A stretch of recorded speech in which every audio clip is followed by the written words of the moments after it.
Hello friends, मैं शिकिला और मेरे चैनल पे आपका स्वागत है। आज हम बनाएंगे बचे हुए चावल की बहुत ही टेस्टी सी ये रेसिपी। अक्सर घर पे चावल बच जाते हैं तो हम सोचते हैं कि इनका हम क्या यूज़ करें, तो हम बहुत ही टेस्टी नाश्ता बनाएंगे। इसके लिए हम रात के बचे हुए 1 कटोरी चावल लेंगे।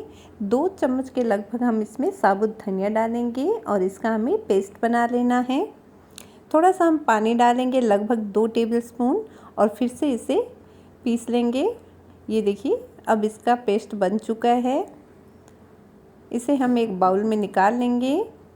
आधी कटोरी के लगभग हम इसमें बेसन ऐड करेंगे। रेड चिली फ्लेक्स डाल देंगे 1 चम्मच के लगभग। इसे हम मिक्स कर देंगे। अगर चिली फ्लेक्स नहीं है तो आप यहाँ पर लाल मिर्ची का पाउडर भी डाल सकते हैं।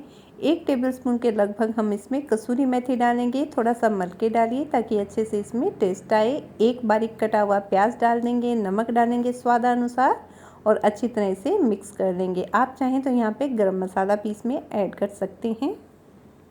पेस्ट हमारा रेडी हो चुका है। हाथ पे हम थोड़ा सा तेल लगाएंगे और ये थोड़ा सा पेस्ट लेंगे और इस तरह से हाथ में इसे गोल कर लेंगे। आप चाहें तो कोई भी शेप दे सकते हैं और इसी प्रकार से सारे हम रेडी करेंगे। तेल हमारा अच्छे से गर्म हो चुका है। इसके बाद में हम फ्लेम को मीडियम कर देंगे और सारे बोल्स इसमें डाल देंगे। इन्हें तलते वक्त फ्लेम को हमें मीडियम टू हाई रखना है। एकदम फुल फ्लेम पे हम इन्हें नहीं तलेंगे, नहीं तो ये ऊपर से तो पक जाएंगे और अंदर से कच्चे रह जाएंगे। मीडियम फ्लेम पे हम इसे तल लेंगे। इनका कलर देखिए गोल्डन ब्राउन हो चुका है। ये अच्छी तरह से पक चुके हैं अंदर से और बाहर से भी। अब हम इन्हें निकाल लेंगे। बहुत ही टेस्टी और झटपट बनने वाला ये नाश्ता है, तो आप इसे एक बार ज़रूर ट्राई करके देखें। सभी को ये बहुत पसंद आएगा।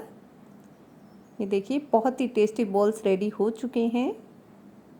सारे बॉल्स हमारे बनके एकदम रेडी है। ऊपर से एकदम क्रिस्पी और अंदर से एकदम सॉफ्ट, बहुत ही ज़्यादा टेस्टी ये हमारा नाश्ता बनके तैयार हुआ है। अगर वीडियो पसंद आया हो तो प्लीज़ इसे लाइक, शेयर और कमेंट्स करें। मेरे चैनल को सब्सक्राइब करें।